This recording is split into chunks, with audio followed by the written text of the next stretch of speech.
Bonjour. Merci d'être à nouveau ici avec moi. J'espère que vous allez bien.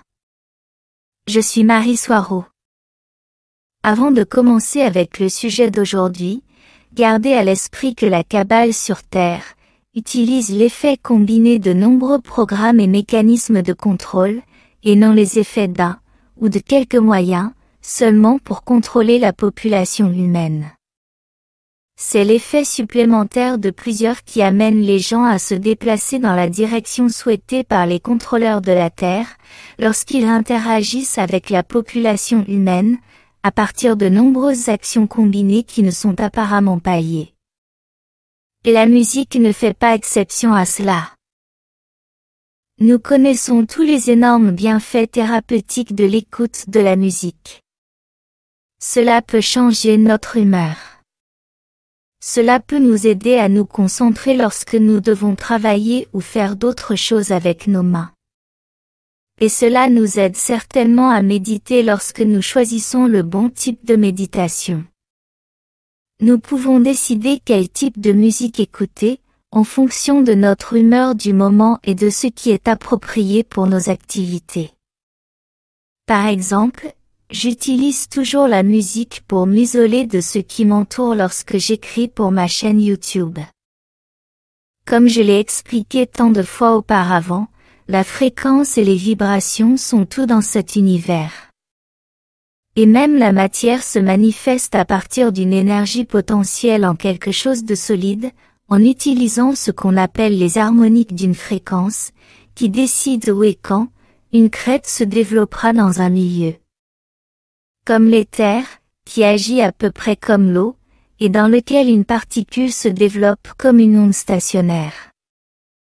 Et c'est le début de la manifestation d'un objet dans la physicalité, selon la théorie de la manifestation, que beaucoup d'entre vous connaissent déjà, et que j'expliquerai en détail dans une autre vidéo.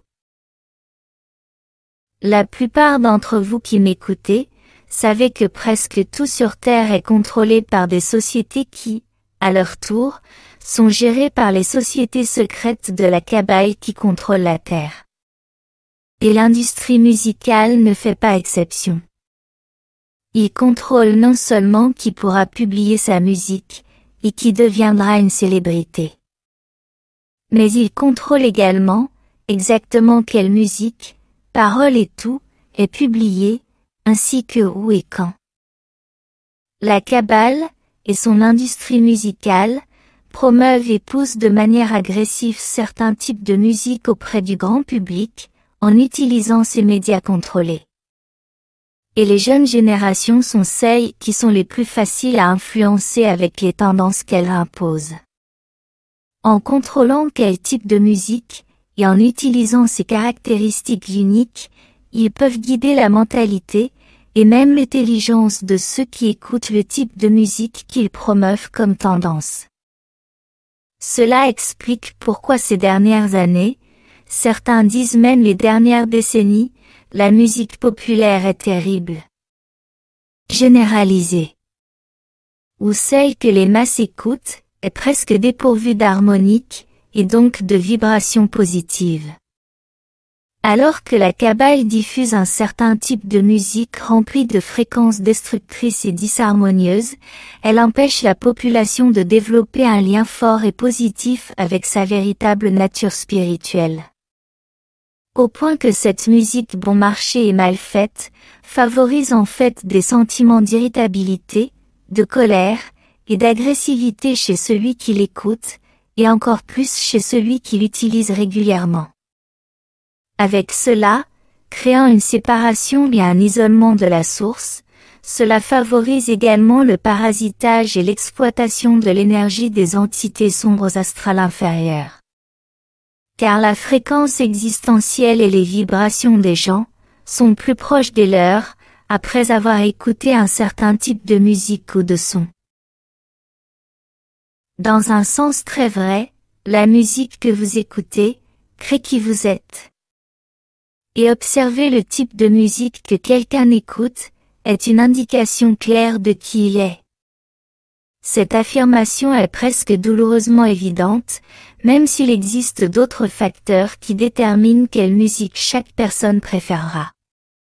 Facteurs culturels et éducatifs, ainsi que le type de musique auquel chaque individu a été exposé dans sa famille au cours de ses premières années de vie. La musique est une grande partie des mécanismes de contrôle mental que la Kabbale utilise pour guider et manipuler la population de la Terre. Et avec elle, elle crée des guides, et forme la matrice sur Terre. Et cette manipulation inclut la musique, ainsi que les paroles de chaque chanson populaire, où ce que dit le chanteur est souvent très destructeur et déprimant pour celui qui l'écoute. Et cela programme efficacement l'auditeur pour qu'il accepte et normalise des choses comme le chagrin, l'échec et les abus, parmi d'innombrables autres sujets utilisés dans les paroles de l'industrie de la musique populaire. Pire encore, ces mots dans les paroles peuvent souvent être utilisés comme déclencheurs pour activer un certain comportement dans la population, qui était auparavant programmé chez elle par d'autres moyens. Un peu comme ce qui se passe avec les individus MK Ultra et les agents clandestins.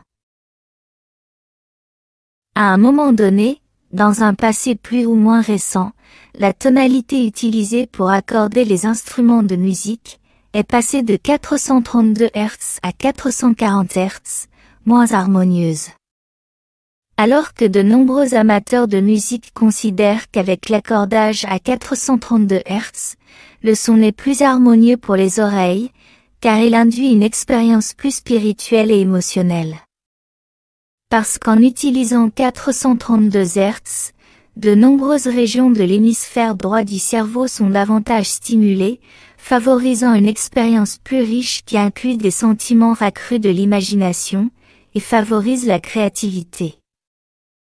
Il a déjà été dit que la seule raison pour laquelle on change la fréquence de la musique de 432 Hz à 440 Hz est d'aider à isoler encore plus l'humanité de sa véritable nature spirituelle. Pour aggraver les choses, nous détectons maintenant autre chose que tout ce dont j'ai parlé ci-dessus. Nous avons remarqué que, tout d'un coup, aucun appareil de sonorisation musicale de qualité décente n'est vendu au public de nos jours. Il semble que l'époque des appareils audio, dotés de haut-parleurs d'excellente qualité, dont beaucoup sont équipés de lecteurs de disques compacts et d'anciens grands disques de musique en vinyle, est révolue.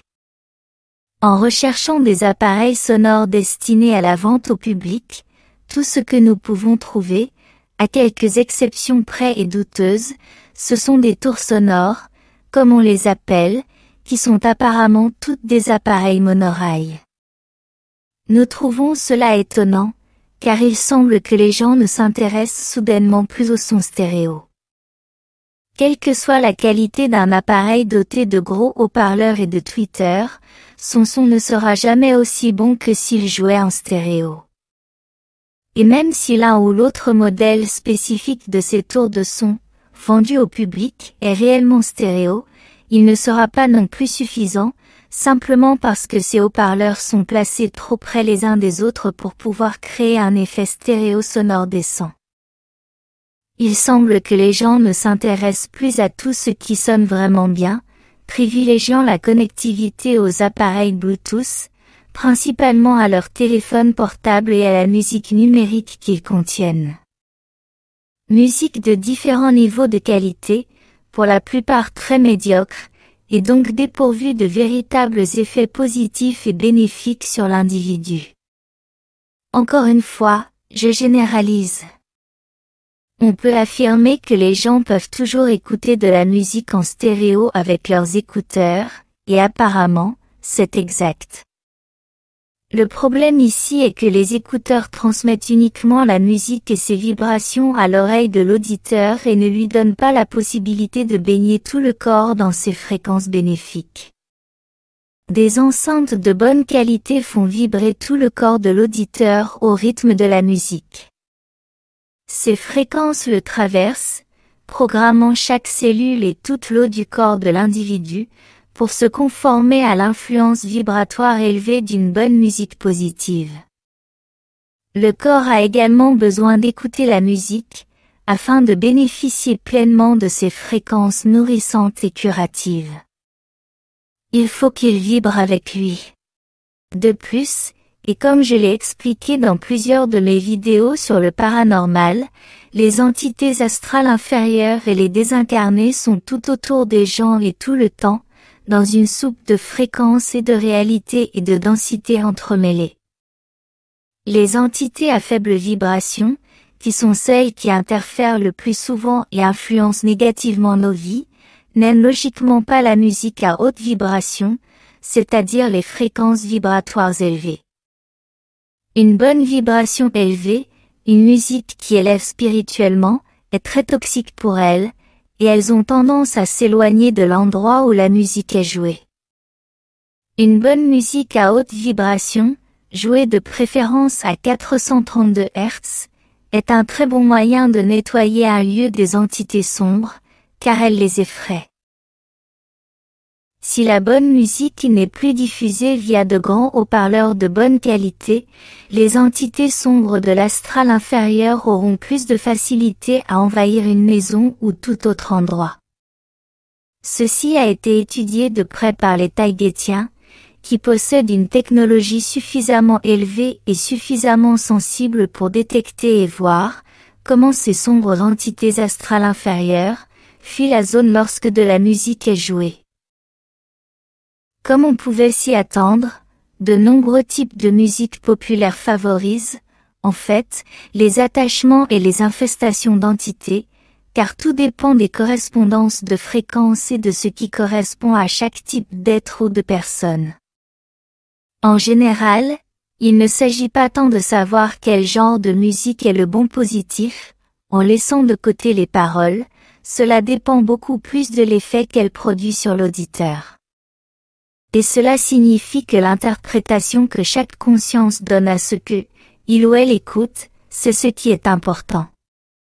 Certaines musiques peuvent être appréciées et leur fréquence s'élever à une personne, mais pas à une autre. En général, la musique classique des grands compositeurs est ce qui élève le plus la fréquence d'un lieu, et elle est la plus efficace pour éliminer les entités astrales inférieures de toutes sortes, à condition qu'elle ait été jouée via des haut-parleurs stéréo de qualité décente. Ici, nous soupçonnons fortement que le manque de système de sonorisation stéréo de bonne qualité peut être intentionnel avec la cabale et ses sombres agendas, les rendant indisponibles au public pour empêcher les gens de bénéficier de leurs bons effets sur l'esprit et le corps, bien que leur disponibilité dépend de chaque zone.